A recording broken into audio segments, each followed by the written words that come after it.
दोस्तों, income tax department के द्वारा असेसमेंट ईयर 22-23 के लिए नोटिस जारी कर दिए गए हैं। तो ये नोटिस क्यों जारी किए गए हैं और अब आपको क्या करना है, इसके लिए डिस्कशन करेंगे।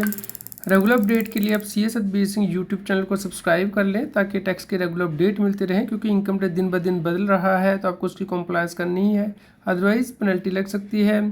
दोस्तों, इस प्रकार से नोटिस जारी किए जा रहे हैं। जैसे कि आप देख सकते हैं, पहले टैक्स पेयर का नाम आ रहा है, उसके बाद पैन नंबर, ये मास्क फॉर्मेट में आ रहा है।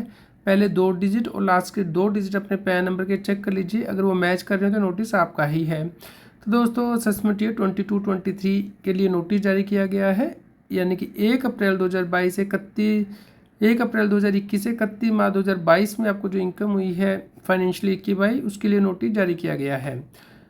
दोस्तों, क्या सरकार ने नोटिस विद इन टाइम जारी किया है, तो इसके लिए आपको यहाँ पे स्क्रीन आप देख रहे हैं, तो यहाँ पे आप देख पाएंगे कि 50 लाख से अगर कम इनकम स्केप हुई असेसमेंट से, टैक्स आपने नहीं दिया है, तो 3 साल 3 महीने के अंदर नोटिस जारी किया जा सकता है असेसमेंट के ख़त्म होने के बाद। और अगर 50 लाख उससे ज़्यादा की इनकम आपकी स्केप हो गई है तो दोस्तों 5 साल 3 महीने के अंदर कभी भी नोटिस जारी कर सकता है डिपार्टमेंट। तो विद इन टाइम जो नोटिस जारी किया गया डिपार्टमेंट के द्वारा।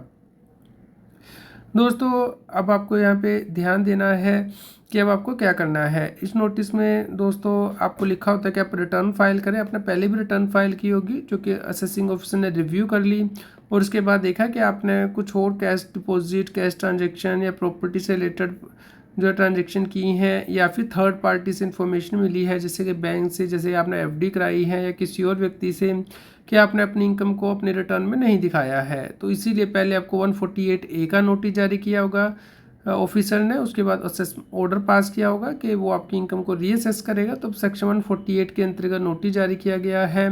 तो अब आपको इसकी कॉम्प्लायंस करनी है, जो टाइम लिमिट दिया गया है उसके अंदर आपको दोबारा रिटर्न फाइल करनी है। तो पहले 148A का जो शो को नोटिस जारी करके उसके बाद 148 का नोटिस जारी किया गया है, यानी कि ऑफिसर सेटिस्फाइड है कि आपकी इनकम की रीअसेसमेंट होनी चाहिए। तो इसके लिए सबसे पहले स्टेप्स आपको क्या करना है, आप इनकम टैक्स के पोर्टल पे जाइए और वहाँ पे आप इस नोटिस को जो आया है उसे ऑथेंटिकेट कर लीजिए क्विक लिंक्स के अंतर्गत, वहाँ पे एंटर करके देख लीजिए।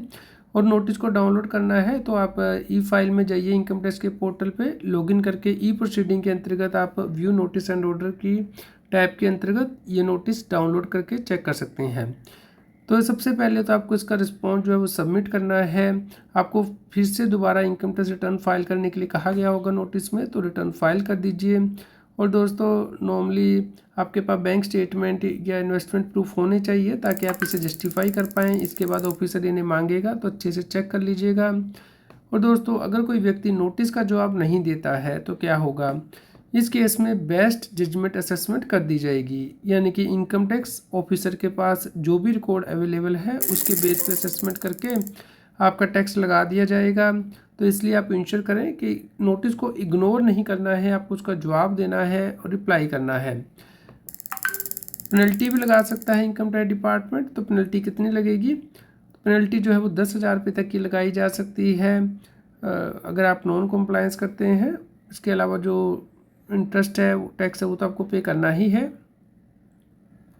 दोस्तों, अब डिस्कस कर लेते हैं कि अगर आप नोटिस का फिर भी जवाब नहीं देते हैं तो क्या होगा। तो इस केस में प्रोसिक्यूशन भी लॉन्च की जा सकती है इनकम टैक्स डिपार्टमेंट के द्वारा।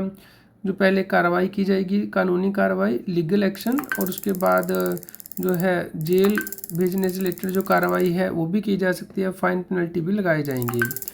तो दोस्तों, जो प्रोसीजर है वो क्या है इनकम टैक्स का, आप यहाँ पे दे सकते हैं कि सबसे पहले आपको 148A का एक प्रीलिमिनरी इंक्वायरी भेजी गई होगी ऑफिसर के द्वारा कि वो आपकी इनकम को असेस करेगा। अगर आप चाहें तो अपनी ऑब्जेक्शन दे सकते हैं।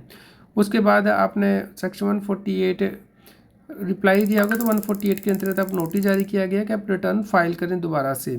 दोस्तों, जब आप रिटर्न फाइल कर देंगे तो ये माना जाएगा कि आपने 139 के अंतर्गत रिटर्न फाइल की है। उसके बाद हम नोटिस जारी होंगे 143 सब सेक्शन 2 के अंतर्गत कि आपने जो भी रिटर्न में इनकम दिखाई है उसके प्रूफ दें, एविडेंस दें। और दोस्तों, आपको स्पेसिफिक डॉक्यूमेंट भी मांगे जा सकते हैं ऑफिसर के द्वारा। और उसके बाद फाइनल असेसमेंट ऑर्डर पास किया जाएगा। तो आपको ध्यान रखना है कि अगर आपने रिटर्न फाइल कर दी है अब नोटिस के रिस्पॉन्स में, तो आप ऑब्जेक्शन मांग सकते हैं इनकम टैक्स ऑफिसर से कि आपकी इनकम क्यों रीअसेस होनी चाहिए। तो इस बात का ध्यान रखें और नोटिस का जो है आपको टाइमली रिप्लाई करना है। दोस्तों आपको प्रोफेशनल की हेल्प ज़रूर लेनी है क्योंकि ये जो केस है वो कॉम्प्लिकेटेड हो सकते हैं। तो एक टैक्स एक्सपर्ट, सीए, एडवोकेट से जो टैक्स में प्रैक्टिस करते हैं वो जानते हैं कि नोटिस का जवाब कैसे देना होता है। तो आप इंश्योर करें कि टाइमली जो है रिप्लाई करके इसका एक्शन लें और इसके बाद भी अगर ऑर्डर पास कर दिया जाता है ऑफिसर के द्वारा तो उसके अगेंस्ट आप अपील फाइल कर सकते हैं। लेकिन ये जो नोटिस है आपको अच्छे से रिप्लाई करना है इसका, क्योंकि नीचे के लेवल पे आप जो भी रिप्लाई दे देंगे ऊपर के लेवल पे उन्हीं को जो है वैलिड माना जाता है। अगर आप नीचे कोई रिप्लाई दे देते हैं इनकम टैक्स ऑफिसर के पास तो उसके बाद आप एडिशनल एविडेंस नहीं नॉर्मली सबमिट कर सकते हैं सीआईटी अपील के पास, यानी कि commissioner of income tax appeal के पास। तो इसलिए ज़रूर ध्यान दें कि जो रिप्लाई सबमिट कर रहे हैं वो एक्यूरेट हो और टू द पॉइंट हो। और रेगुलर अपडेट के लिए सीए सतबीर सिंह टैक्स हिल के टेलीग्राम चैनल पे आप ज्वाइन कर लें, लिंक वीडियो के डिस्क्रिप्शन में दिया गया है। और व्हाट्सएप चैनल पे क्यूआर कोड व्हाट्सएप चैनल के लिए स्क्रीन पे दिया गया है। तो दोस्तों आप इस वीडियो को लाइक करें और शेयर करें ताकि सभी लोगों तक जानकारी पहुंच पाए और वो टैक्स की कॉम्प्लायंस कर पाएँ।